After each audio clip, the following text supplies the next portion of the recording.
Fast forward a few more years, and I was now a professional dancer. I was getting legitimately paid to travel the world and all expenses covered to perform in different theaters around the world. I was living my best life. I was a Chippendales dancer. For those that are not aware, Chippendales is a Las Vegas production. They employ roughly 20 guys, 10 perform and stay in Vegas, 10 perform on the world tour for 10 months out of the year. I was on the world tour. When the COVID pandemic hit, entertainment, let alone the whole world, came to a standstill.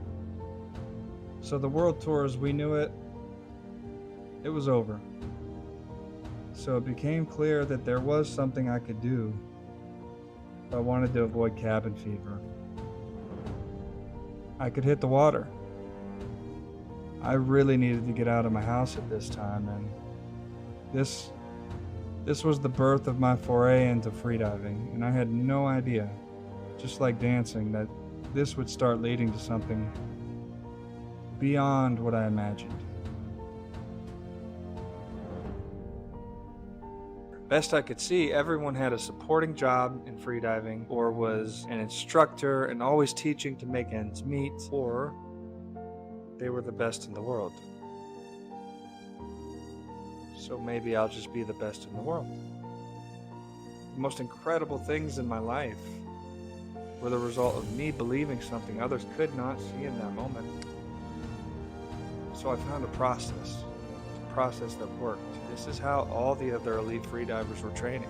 This, coupled with the fact I didn't have any distractions, job, cat, dog, girlfriend, kids, wife, that was basically a competitive advantage in this world of freediving. I had no distractions. I could train 24/7 with no distractions. This simple algorithm, in fact, it worked effectively, and from the very beginning. I was getting better regularly, consistently, and achieving first ever moments in this sport's history. On my first ever dive of my first competition ever, I successfully dove 100 meters and made it back to the surface and received a white card.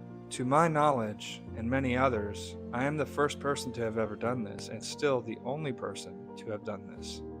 Within 2 years of starting this madness, I achieved 4th place in 2 disciplines at the World Championships. These were merely validation moments to prove to the world that what I was doing was working, but it all pales in comparison to what I'm about to do next.